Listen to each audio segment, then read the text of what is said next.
right to let it go. She was trying to be very considerate of others by trying to find a private place. Yeah. But girls are definitely under the gun compared to guys. They just are. I mean, I can't believe how many more questions we used to get about and also we're always emotional. And I'll tell you another thing that drives me crazy when the announcers are doing women's tennis. If they use the word nervous one more time, I'm going to puke. Okay. They don't say that, guys. You know what they'll say usually? Very rarely. Occasionally they'll use the word nervous.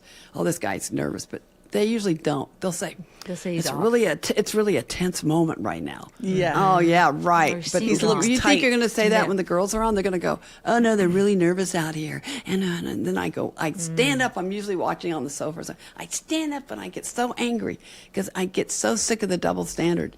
Yep. You know, it's just like, I think one time the guys were playing and they said, oh, this guy gets nervous. And I about fainted. They finally said it the way they would about us. You know how in NFL they like pop those tents up? Have you ever seen those for Yes. injuries? Yes. When they're getting off maybe they need like one of those blue tents they pop up in the NFL where they when they're checking them, they go in. It's completely private. Things are happening. You can see there's like people shuffling in there. Oh yeah, totally. A medical team or whatever, and then it evaporates. It's like, and then it's gone. I also think like making zones, like the court is green, right? Like the cameras are there because some of these athletes might not remember that there are cameras that are attached to the walls in the hallways of the back of the the tunnel, right? So it's like you need to remind your athletes, like, or at least give them a protocol, like green is on the court, you're going to be filmed, right?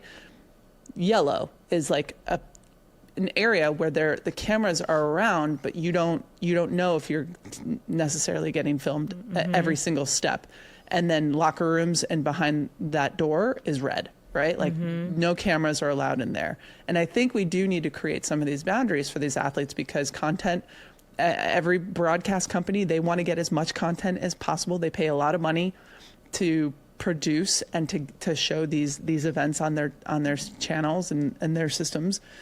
And I just think that it's really important to protect the players as much as possible and have them buy into what their limits are, right? Like some players might say, you know what, I don't want you to show me in the tunnel. I feel insecure right before going out in the match, and I am talking to myself, or I'm worried that I might do something after a match if I lose and so it's like, can we be in communication with the athletes to give them I don't know if I agree with that, actually. Tell me more. Oh, I love it. Tell me more. Because I think, well, this is the way I thought as an athlete, I guess, as a professional athlete, which is different from being an amateur or whatever. My job, once I left the locker room, all's fair. Everybody can see me. I know I'm going to have to deal with it. I am a professional athlete. And that means when you step out of the locker room, when I step out of the locker room, it begins. So whatever I do, of course, I didn't care if I wanted to do something usually. But I know the gig's up as far as having any privacy whatsoever. But I think the way she handled it was amazingly well. She told the truth, move on. And